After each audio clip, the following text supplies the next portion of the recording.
Hello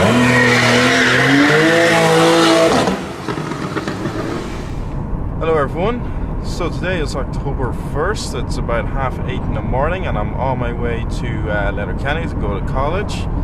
So it was October last year that I bought my car, so I've had it not even a year yet actually, because I didn't buy it on October 1st. I actually can't remember what date I bought it on, but I do remember that the car had 104,053 kilometers on the clock when I bought it, and it's now got 126,695.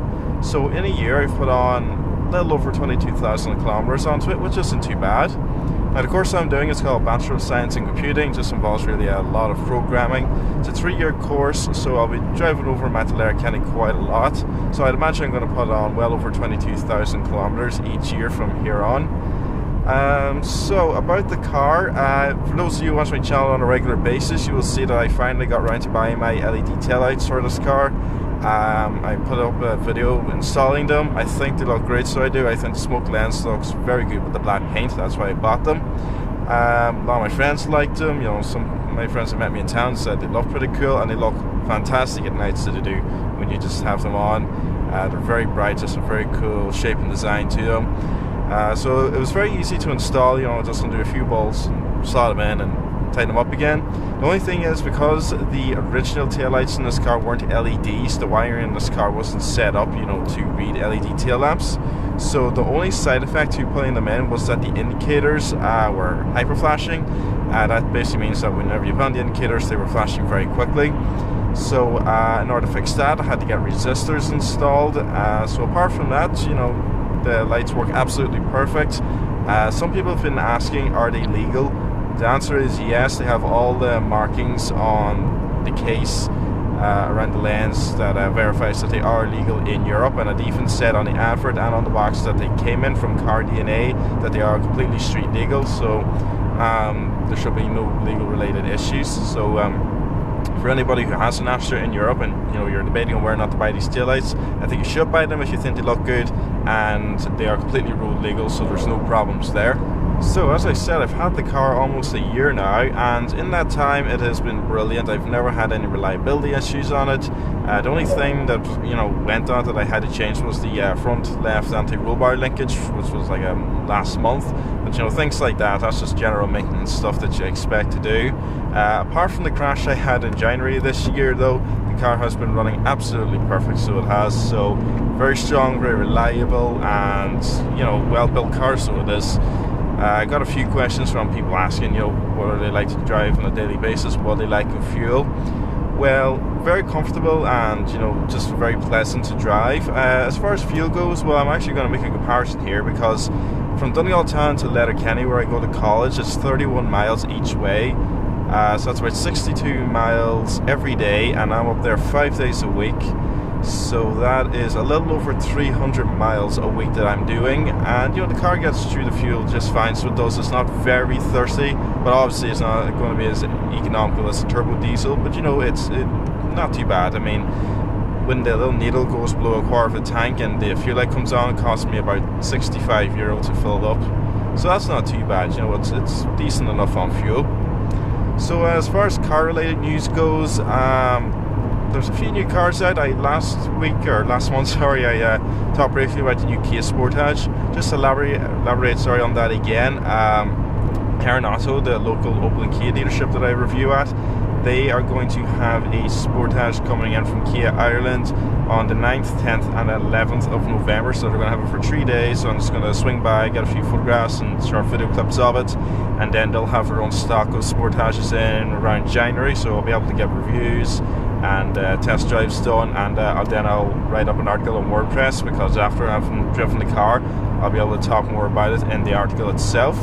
That's another thing. With college now, obviously my YouTube channel has had to kind of take a back seat. For those of you watching this, you go to college or university or anything like that, you'll know that it does take over your life. So any kind of hobbies you do as a pastime, like me doing this YouTube channel, they do kind of have to not be as much of a priority anymore. So I do still have a couple of reviews to upload. I'm going to be uploading the new Volkswagen Polo review tomorrow, and then the Golf review. So I know it's probably been a while since I put up a review since the BMW X5, but For those of you wondering why the video's been coming a little slow, this is why. I have to concentrate more on college, and then during the weekends try and get as much reviewing done as I can. So yeah, the next review I'm going to upload will be the Polo. I also got an RD85 Coupe review to put up as well. So yeah, the new Sportage will be coming out. I can't wait to get test driving that. I've seen more photographs of it, and I think they're going to be doing a kind of sporty styling kit for it, because in one of the photos I saw of a red Sportage, it had, you know, the personal plates on it that said Sportage GT. So I'm guessing there's going to be a really nice styling kit, or maybe a performance version. I have no idea what Kia are doing with it. As far as engines go, as far as I know, it's going to be just the same 1.7 and 2 litre turbo diesels. They'll probably be slightly reconfigured and made more economical and powerful than the outgoing ones. So speaking of diesel engines, I'm not going to go on about this too much because I know it's been in the news a lot lately, but Volkswagen have got themselves into one hell of a pickle. They were caught putting devices in the engine to artificially reduce the emissions when they were being tested. And in North America alone, I believe, they have had a recall of 500,000 cars, or 500,000 cars were caught with it. That instance alone are meant to cost Volkswagen about $8 billion or something like that. It's just a colossal amount of money. No word yet as to what European Volkswagen TDI engines, what they're like, if they have these devices in them. As far as I know, it's only been the American versions have been caught, but I believe there's going to be a huge investigation. And as you know, Volkswagen own a lot of other companies that use their TDI engines, such as Seat, Skoda and Audi. They use the TDI engines. They also have shares in Porsche. Now Porsche do use diesel engines in the Panamera, the Cayenne and the Macan. Not sure for Volkswagen diesel engines. If they are though, I'm afraid Porsche will probably be investigated as well. So it was a really, really stupid mistake on Volkswagen's part to put a device like that in the engines, because it's cost them a massive amount of money. The CEO has stepped down from Volkswagen, so he has.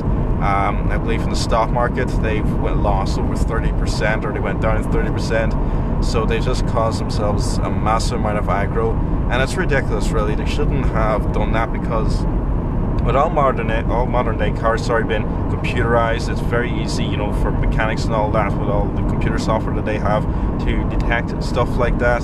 And so how Volkswagen ever thought they're going to get away with it, I don't know. But if they have been putting them devices into the engines of the European spec cars, I don't know, it's going to cost them such a colossal amount of money, especially when you bear in mind that they have to go through Seat, Skoda and Audi, and possibly Porsche, as I said, depending if they use Volkswagen diesel engines. But anyway, that's pretty much all I have to say. That, you know, it was a ridiculous idea. They shouldn't have done it. They've got themselves a very bad name now. But yeah, I mean, afraid these things happen, I guess. So anyway, I don't have a whole lot more stuff to report. I'm going to try and get back down to Sligo as soon as I can one of these weekends, because I want to get reviewing more BMWs and Minis and Hyundais from Martin Riley, because he's got a nice selection of cars, so I really want to get down there. And hopefully, I was actually looking forward to reviewing a second-hand 7 Series they had in. They had a 740i, but when I rang up they said they already sold it, so I missed out on a 7 Series unfortunately. But you know, these things happen. Something else I missed out on, last month I said the Cannonball was coming back, so it was. They were in Sligo, and I said there was a Pagani Zonda and a Koenigsegg CCX there. Unfortunately, due to college, I didn't actually get down to it, so I missed out on 2 mega glass cars that were worth about €1 million each. Unfortunate, but maybe next year I'll get lucky and I'll be able to find them cars and get video clips of them. But anyway, apart from that, guys, thanks for watching. Stay tuned. I'm going to try and get the Volkswagen Polo review uploaded tomorrow, and then the next batch of reviews I'll just get them up as quick as I can after that, so I can make room for newer cars. So thanks for watching, guys. See you again next time.